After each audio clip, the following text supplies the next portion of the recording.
అబ్బో ఇక్కడ కేజీ చీరలు కొంటే అర కేజీ చీరలు ఫ్రీ అంట. మంగళ్య షాపింగ్ మాల్, కేజీల్లో సేల్, టన్నుల్లో ఆనందం. ఎవరైతే ముద్రగడ పద్మనాభం నిన్న సాయంత్రం 6 గంటలకి హైదరాబాద్ హాస్పిటల్లో చికిత్స పొందుతూ మరణించడం జరిగింది. అయితే దానికి సంబంధించి అతని అభిమానులు అలాగే వైసీపీ శ్రేణులు కూడా భారీగా ఇక్కడ చేరుకున్నటువంటి పరిస్థితి, ఆయన భౌతికాయానికి నివాళులు అర్పించినటువంటి పరిస్థితి అయితే ఇక్కడ నెలకొంది. అయితే కాసేపటి క్రితమే ఆయన భౌతికాయాన్ని కూడా అక్కడ ఖననం చేసినటువంటి పరిస్థితి అయితే ఉంది. అయితే దీనికి సంబంధించి జక్కంపూడి గణేష్ అయితే వైసీపీ నాయకులు మనతో ఉన్నారు. ఒకసారి మాట్లాడదాం. సార్, కాపు ఉద్యమ నేత అనేసరికి ఒక కాపు కులానికే కాకుండా అన్ని కులాలకి కూడా చేసినటువంటి వ్యక్తి ఈరోజు ఆయన మన మధ్య లేరు అనే మాట వినడానికి చాలా బాధాకరంగా ఉంది. ఉన్నతమైనటువంటి వ్యక్తిత్వం కలిగినటువంటి గొప్ప నాయకుడు, సిద్ధాంతపరంగా జీవించినటువంటి వ్యక్తి, తెలిసి నష్టం ఏర్పడుతుందని తెలిసి కూడా ఉద్యమించినటువంటి గొప్ప ఉద్యమకారుడు శ్రీ ముద్రగడ పద్మనాభం గారు. ఆయన లేరు అన్న పదం వినడానికి చాలా బాధగా ఉంది. ఖచ్చితంగా ఆయన లేకపోవడం అనేది తీరం లేదు.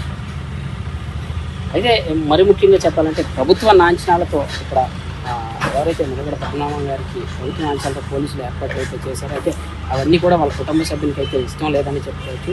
దాన్ని మీరు వైసీపీ శ్రేణులు అందరూ కూడా ప్రత్యేకించి అభిమానులు అలాగే వాళ్ళ కుటుంబ సభ్యులు కూడా అడ్డుకోవడం జరిగింది. దీనివల్ల పద్మనాభం గారు తీవ్ర స్థాయిలో ఉద్యమాన్ని ముందుకు నడిపిస్తూ ఉన్నటువంటి సందర్భంలో వారి కుటుంబ సభ్యుల పట్ల ఆనాటి తెలుగుదేశం ప్రభుత్వం వారు ఏ విధంగా చర్యలు తీసుకున్నారో అందరూ చూశారు. ఇంత దౌర్జన్యం చేశారో ఇంకా అందరికీ గుర్తుందే. వారి ఇంట్లో ఆడవారిని కూడా బూతులు తిట్టినటువంటి సందర్భం, వారి కొడుకుని ఈడ్చుకుంటూ తీసుకుని వెళ్ళి లాఠీ దెబ్బలతో పెట్టినటువంటి సందర్భాలు అవి. అవన్నీ కూడా ఇంకా మా చెవుల్లో ప్రతిధ్వనిస్తూ ఉన్నాయి. అటువంటి చర్యలు చేసినటువంటి వారు ఈ రోజున ప్రభుత్వ లాంఛనాలని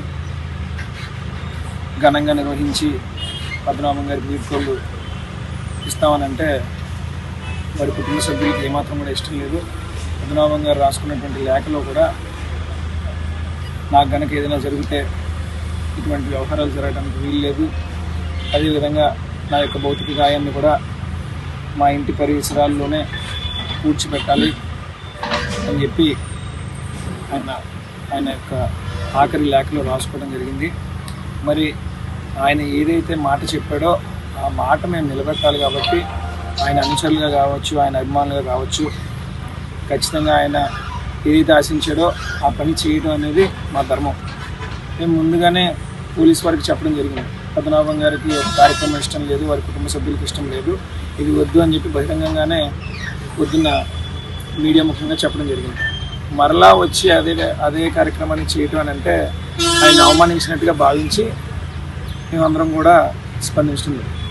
అయితే ఏదైతే కాపు ఉద్యమ నేత మన ముద్రగడ పద్మనాభం ఉన్నారు, ఆయన ఎంతోమంది యువత స్ఫూర్తిగా తీసుకున్నటువంటి పరిస్థితి అయితే ఉంది.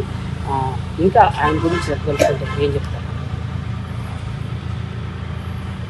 ఖచ్చితంగా ఈ 2 తెలుగు రాష్ట్రాల్లో కూడా అరుదైన నాయకుడు ముద్రగడ పద్మనాభం గారు. ఆయన వ్యక్తిత్వం కానివ్వండి, ఆయన సాహసోపేత నిర్ణయాలు కానివ్వండి, ఆయన గుండె ధైర్యం కానివ్వండి, ఎవరూ కూడా ఊహించలేము. ఆయన నష్టపోతాడని తెలిసినా సరే ఉద్యమానికి శ్రీకారం చుట్టేటటువంటి మనస్తత్వం. ఆయన కేవలం కాపుల కోసం మాత్రమే కాదు, దళితుల కోసం కానివ్వండి, బీసీ వారి కోసం కానివ్వండి, అందరికీ కూడా అత్యంత ఆప్తుడు, సుపరిచితుడు.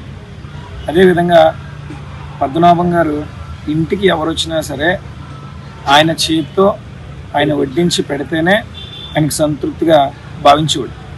నాకు తెలిసి ఆయన బతికుండంగా కొన్ని లక్షల మందికి ఆయన చేతులతో భోజనం వడ్డించి పెట్టుంటాడు. ఆయనకి అదొక సరదా. అదేవిధంగా ఎవరు వచ్చినా సరే మంచి చెడు మాట్లాడి వారి బాగోగుల కోసం మాట్లాడి ఆయనకి తోచినంత సహాయం చేసి పంపించడం ఆయన నైజం. అదేవిధంగా ఏ రోజు కూడా పదవుల కోసం వెంబడలాడల, రుణప్రాయంగా పదవుల్ని వదిలి ఉద్యమానికి శ్రీకారం చుట్టిన నేతల్లో ప్రప్రథముడు అదరగడ పద్మనాభం గారు. ఆయన ఎప్పుడూ కూడా మాలాంటి వారు అందరికీ స్ఫూర్తిదాయకం, ఆదర్శప్రాయం. ఆయన కోసం ఎంత చెప్పుకున్నా సరే తక్కువే అని చెప్పి కూడా ఇక్కడ ఎవరైతే కక్కింపూడి గణేష్ కూడా చెప్పడం జరుగుతుంది. ఆయన ఉన్నంత కాలమే కాదు, ఆయన చనిపోయారు, ఆయన భౌతికాయానికి కూడా నివాళులు అర్పించాం. ప్రత్యేకించి ఆయనకి ఆత్మ శాంతి చేకూరాలని కూడా మా కాపు నేతల తరఫు నుంచి అందరి నుంచి కూడా ప్రత్యేక